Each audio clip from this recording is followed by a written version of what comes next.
नमस्कार दोस्तों, आज अंतर्राष्ट्रीय योग दिवस, छठा अंतर्राष्ट्रीय योग दिवस है। इस अंतर्राष्ट्रीय योग दिवस पर मैं अपनी कुछ स्वरचित कविताएं बताना चाहती हूँ। मेरी कविता में कुछ गलती हो तो कृपा करके माफ भी कीजिएगा, क्योंकि योग एक ऐसी चीज है जो गृहस्थ में रहकर भी यानी भोग में भी योग हो सकता है। उसके ऊपर एक छोटी सी इस तरह से कविता है। पंकज जो जल में ही बसे, पंकज जो जल में ही बसे, तोपे भिन्न रहे जल परस ने लावे। हंस बसे सर माही सदा पे छिन्न भरावे, न रही बिलगावे। विहू समूह बसे जिनी ध्यानी पे ध्यान धरे, नहीं चित डिगावे। भोग न बांध सके तिम योगी, जो भोग में योग समाधि लगावे। जंगल में नहीं घर में ही सच्चे जनक विदेही बनो, और निर्लेप रहते हुए सब सिद्धि और रिद्धि सिद्धि सब आपकी दासी हो जाएंगी। इस तरह से योग करते रहें, भोग में भी योग करते रहें, संसार रूपी कीचड़ में रहते हुए भी कमल फूल के समान खिलते रहो। एक मेरी राजयोग के ऊपर छोटी सी कविता है इस तरह से। योगम योगम अस्माकं राजयोगम, योगम योगम अस्माकं राजयोगम। धर्मनिष्ठिकं कर्मनिष्ठिकं, धर्म कर्मनिष्ठिकं अस्माकं राजयोगम।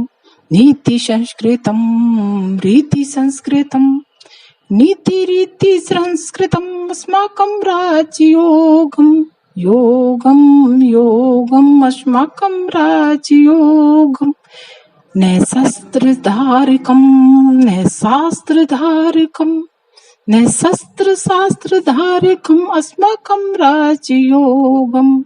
सर्वे भवन्तु सुखिनः सर्वे सन्तु निरामयाः, सर्वे भद्राणि पश्यन्तु मा कश्चित् दुःखभाग् भवेत्।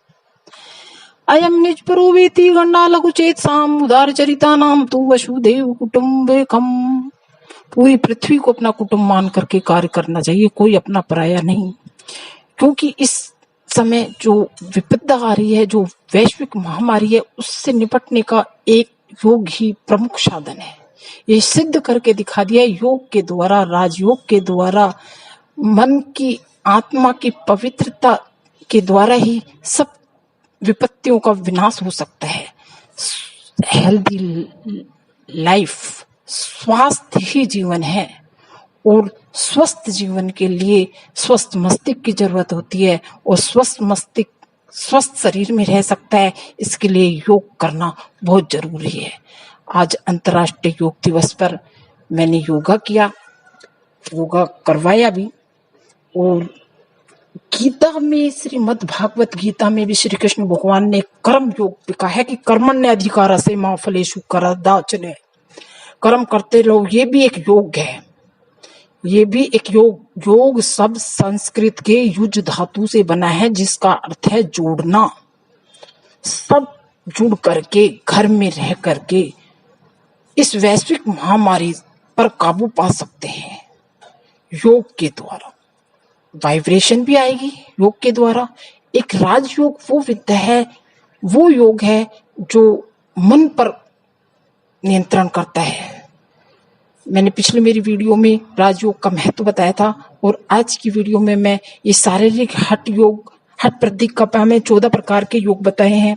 गुरु गोरखनाथ ने और आदिनाथ शिव ने भी 84 लाख योनियों में 84 लाख प्रकार के योग बताए।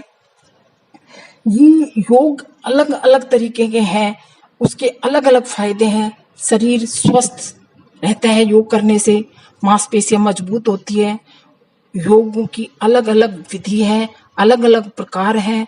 जैसे कि स्कूलों में भी बच्चों को करवाते हैं, वज्रासन है, चक्रासन है, शलभासन है, भुजंगासन है, त्रिकोणासन है, गोमुखासन है।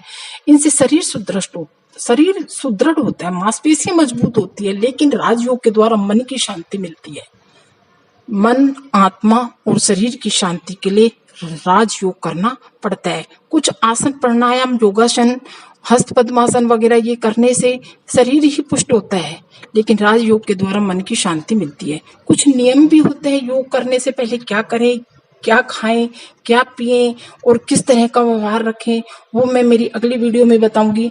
इस समय तो मैं बस सभी योगी जनों को योग युक्त रहने की और रोग मुक्त होने की सलाह देती हूँ। और अंत में यही कहना चाहती हूँ कि स्व परिवर्तन से ही विश्व परिवर्तन हो सकता है। सभी मनुष्य योग युक्त रहें, रोग से मुक्त रहें और वसुदेव कुटुंबकम की भावनाओं को अपनाएं। सभी का स्वास्थ्य अच्छा रहे, सभी योगी बने। और कहा भी जाता है कि सबसे ऊंचा मनुष्य का ओहदा सब मिलके कर लो आज योगा। मेरी बातों से किसी को अच्छा लगे या बढ़िया लगे तो मेरी बातों को लाइक करें, शेयर करें, सब्सक्राइब करें। जय योगा डे, जय योगा डे।